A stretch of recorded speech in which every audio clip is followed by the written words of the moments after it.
بسم اللہ الرحمن الرحیم۔ جماعت دہم کے طلبہ السلام علیکم۔ آج ہم اپنے نصاب کی آخری نظم اور بڑی اہم نظم، جس کا ایک تاریخی پس منظر بھی ہے اور ہمارے بحیثیت مسلمان اس کا ہمارے ساتھ ایک جذباتی تعلق بھی ہے، اس نظم کو پڑھنے جا رہے ہیں جس کا عنوان ہے فاطمہ بنت عبداللہ۔ یہ نظم ملک پاکستان کے عظیم فلسفی شاعر ڈاکٹر علامہ محمد اقبال نے اپنی کتاب بانگ درا میں لکھی ہے۔ یہ نظم اپنا ایک خاص تاریخی پس منظر رکھتی ہے، اس کی ایک بیک گراؤنڈ ہے، ہسٹوریکل بیک گراؤنڈ جس کو کہتے ہیں، تاریخی پس منظر۔ کچھ چیزیں ہوتی ہیں شاعر جن کو اپنے ذہن اور تخیل کی بنا پر تخلیق کرتا ہے، لکھتا ہے۔ کچھ چیزیں ہوتی ہیں جس میں حقیقت کا عنصر ہوتا ہے اور ان کا ایک مکمل پس منظر ہوتا ہے، وہ چیزیں اس طرح رونما ہوئی ہوتی ہیں تو شاعر ان کو لفظوں کا روپ دے کے نظم یا غزل یا اشعار کی صورت میں بیان کرتا ہے۔ علامہ محمد اقبال نے فاطمہ نامی ایک مسلم بیٹی کی جرت، بہادری، اس کی شجاعت اور پھر اس کی شہادت پر خراج تحسین پیش کرتے ہوئے ایک یہ مکمل نظم اپنی کتاب بانگ درا میں لکھی ہے اور وہاں سے یہ ہمارے نصاب میں آئی ہے۔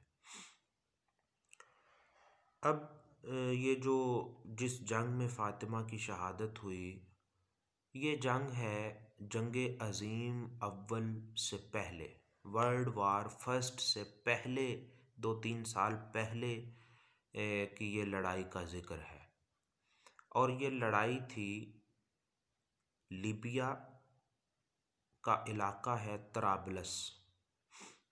لیبیا کا علاقہ ہے طرابلس۔ طرابلس میں لیبیا حصہ تھا خلافت عثمانیہ کا، ترکوں کے ماتحت تھا لیبیا، لیکن کسی وجوہات کی بنا پر خلافت عثمانیہ نے اٹلی کے ساتھ معاہدہ کر کے لیبیا کو اپنی سلطنت سے ہٹا دیا، اپنی سلطنت سے خارج کر دیا۔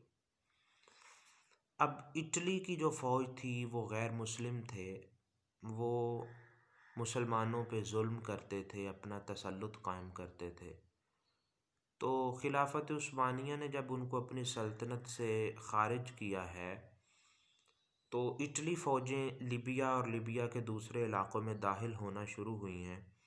تو لیبیا کا ایک علاقہ تھا طرابلس، تو طرابلس میں جو سپاہی تھے لیبیا کے اور ان کے ساتھ جو مقامی لوگ وہاں پہ رہتے تھے، یہ عرب لوگ تھے زیادہ، وہاں پہ قبائل کی صورت میں رہتے تھے، قبیلوں کی صورت میں۔ تو عرب کے بہت سے قبیلوں نے بغاوت کر دی اس اعلان کے خلاف کہ ہم اٹلی کی فوجوں کو لیبیا میں اور لیبیا کے دوسرے علاقوں میں داخل نہیں ہونے دیں گے۔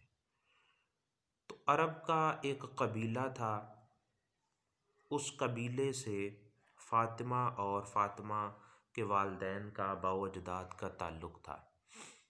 تو اس جنگ میں چونکہ یہ غیر مسلم فوجوں کے خلاف تھی تو اس کو اسلامی نقطہ نظر سے جہاد کا نام دیا گیا کہ ہم اپنے علاقے میں غیر اسلامی فوجوں کو داخل نہیں ہونے دیں گے۔ تو جہاد کے تصور سے لیبیا کی فوج اور لیبیا کے مقامی لوگوں نے، تمام قبائل نے اس جنگ میں حصہ لیا، جن میں سے ایک قبیلہ فاطمہ کا بھی تھا۔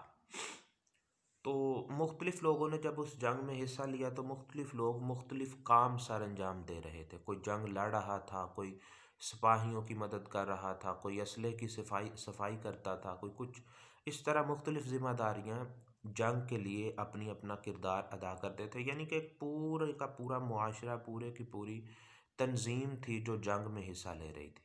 تو فاطمہ کا کام اس جنگ میں یہ تھا، یہ ایک عرب کا سردار تھا، شیخ عبداللہ، اس کی اکلوتی بیٹی تھی یہ، اس کی اور کوئی اولاد نہیں تھی، اور 11 سال اس کی عمر تھی جب یہ حصہ لے رہی تھی جہاد میں، جنگ میں۔ تو اس کا کام یہ تھا کہ یہ غازیوں کو، مجاہدوں کو پانی پلایا کرتی تھی جو اس جنگ میں حصہ لے رہے تھے۔ تو پانی پلاتے پلاتے پھر ایک موقع ایسا آیا کہ ایک اطالوی سپاہی، اٹلی کے ایک فوجی نے اس کو شہید کر دیا۔ تو کسی علامہ اقبال نے یہ نظم لکھ کے فاطمہ بنت عبداللہ، اس کا کردار، اس کی جرت کو کتابوں میں ہمیشہ کے لیے زندہ و جاوید کر دیا ہے۔ تو یہ تھا جی تاریخی پس منظر فاطمہ بنت عبداللہ کی شہادت کا، اس جنگ کا جس جنگ میں فاطمہ کو شہادت کا درجہ ملا۔